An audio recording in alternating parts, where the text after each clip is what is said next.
മഹാന്മാരുടെ മഖ്ബറ വിഗ്രഹമാണോ? എന്നാൽ മദീന ഷരീഫിൽ അഷ്റഫുൽ ഖൽഖ് സല്ലല്ലാഹു അലൈഹി വസല്ലമയുടെ വലിയ ജാറമുണ്ടല്ലോ, മഖാമുണ്ടല്ലോ.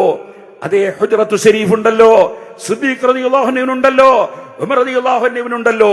സുഹൃത്തുക്കളെ, അത് വിഗ്രഹമാണെന്ന് പറയാൻ ഈ കക്ഷികൾക്ക് നമുക്ക് പഠിപ്പിച്ചു തരുന്നുണ്ട്. ഖബർ കെട്ടിയുയർത്തുന്ന വിഷയത്തിൽ ഒരു ചാണിന് മുകളിലേക്ക്, ഇപ്പോൾ ഉസ്താദ് സൂചിപ്പിച്ചു 4 വിരലിങ്ങനെ വെച്ച ആ ഒരു അളവിന് മുകളിലേക്ക് പോകാൻ പാടില്ല എന്നുള്ളതാണ്. എത്രത്തോളം എന്ന് വെച്ചാൽ ഖബറിൽ നിന്ന് എടുത്ത മണ്ണ് അതിലപ്പുറത്തേക്ക് മണ്ണ് അതിലേക്ക് വെക്കാൻ പാടില്ല എന്നുവരെ പറയുന്നുണ്ട്. അതുകൊണ്ട് തന്നെ നബി സല്ലല്ലാഹു അലൈഹി വസല്ലം വളരെ ഗൗരവത്തോടു കൂടി കാണിച്ച ഒരു വിഷയമാണ് ഖബർ കെട്ടി ഉയർത്തുക എന്നുള്ളത്. ഇമാം നസായി ഒക്കെ റിപ്പോർട്ട് ചെയ്യുന്ന ഹദീസിൽ കാണാം, നഹാ റസൂലുള്ളാഹി സ്വല്ലല്ലാഹു അലൈഹി വസല്ലം അയ്യുബ്ന അലൽ ഖബർ, ഖബറിന് മേൽ എടുപ്പുണ്ടാക്കുന്നതിനെ അള്ളാഹുവിൻ്റെ റസൂൽ സല്ലല്ലാഹു അലൈഹി വസല്ലം വിരോധിച്ചിട്ടുണ്ട്. ഔ യുസാദ അലൈ, അതല്ലെങ്കിൽ അതിൽ കൂടുതലാക്കുക.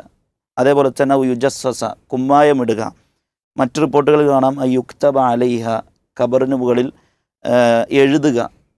അപ്പം ഇങ്ങനെയുള്ള കാര്യങ്ങളൊക്കെ, ഖബറിലേക്ക് തിരിഞ്ഞ് നിസ്കരിക്കാൻ പാടില്ല, ഖബറിന്മേൽ ഇരിക്കാൻ പാടില്ല. ഇങ്ങനെ ഖബറുമായി ബന്ധപ്പെട്ട് റസൂലുള്ളാഹി സ്വല്ലല്ലാഹു അലൈഹി വസല്ലം ധാരാളക്കണക്കിന് കാര്യങ്ങൾ, വിരോധനകൾ പഠിപ്പിച്ചു തന്നിട്ടുണ്ട്. റസൂലിൻ്റെ മരണ നേരത്ത് പോലും നമുക്ക് ചരിത്രത്തിൽ വായിക്കാൻ കഴിയും. ഉമ്മു സലമ റളിയല്ലാഹു അൻഹ, അതേപോലെ തന്നെ ഉമ്മു ഹബീബ റളിയല്ലാഹു അൻഹ, അവർ രണ്ടുപേരും അള്ളാഹുവിൻ്റെ റസൂലിൻ്റെ അടുത്തുണ്ട്. രണ്ടുപേരും ഇങ്ങനെ സംസാരിക്കുകയാണ്. അബസീനയിൽ കണ്ട ഒരു ക്രിസ്തീയ ദേവാലയത്തെക്കുറിച്ചും അതിലുള്ള അലങ്കാരങ്ങളെക്കുറിച്ചൊക്കെയാണ് റസൂലിനോട് അടുത്തിങ്ങനെ സംസാരിക്കുന്നത്. ഇത് കേട്ട റസൂൽ സല്ലല്ലാഹു അലൈഹി വസല്ലം പറയുന്നുണ്ട്, അവരുടെ ഒരു പ്രത്യേകത ഇദാ മാത ഫീഹിം റജുൽ സ്വാലിഹ്, അവരിലൊരു നല്ലൊരാൾ മരിച്ചാൽ ആ ആളുടെ ഖബറിന് മുകളിൽ മസ്ജിദ് ഉണ്ടാക്കുകയും അവിടെ ആരാധനകൾ നടത്തുകയും ചെയ്യുന്നുള്ളതാണ്.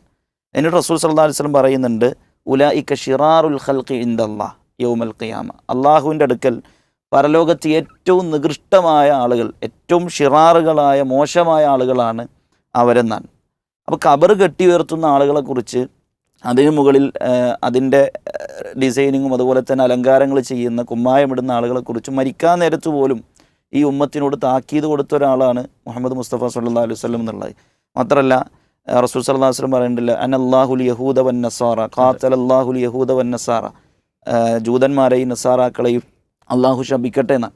എന്തേ കാരണം? ഇത്തഖദു ഖുബൂറ അംബിയായിഹിം മസാജിദ, അവർ ഖബറുകളെ എന്ത് ചെയ്തു? മസ്ജിദുകളായി, സുജൂദ് ചെയ്യുന്ന ആരാധനാ ഇടങ്ങളായി സ്വീകരിച്ചു എന്നുള്ളതാണ്. അപ്പോൾ അതേ ഒരു പ്രവണതയിലേക്ക് നമ്മുടെ മുസ്ലിം സമൂഹത്തെ ഇന്ന് കൊണ്ടുപോകുമ്പോൾ അതൊരു വലിയ അപകടമാണ്, ദുരന്തമാണ് എന്ന് നമ്മൾ എന്ത് ചെയ്യണം? പ്രമാണങ്ങളിലൂടെ നമ്മൾ മനസ്സിലാക്കണം. ഇസ്ലാമികമായി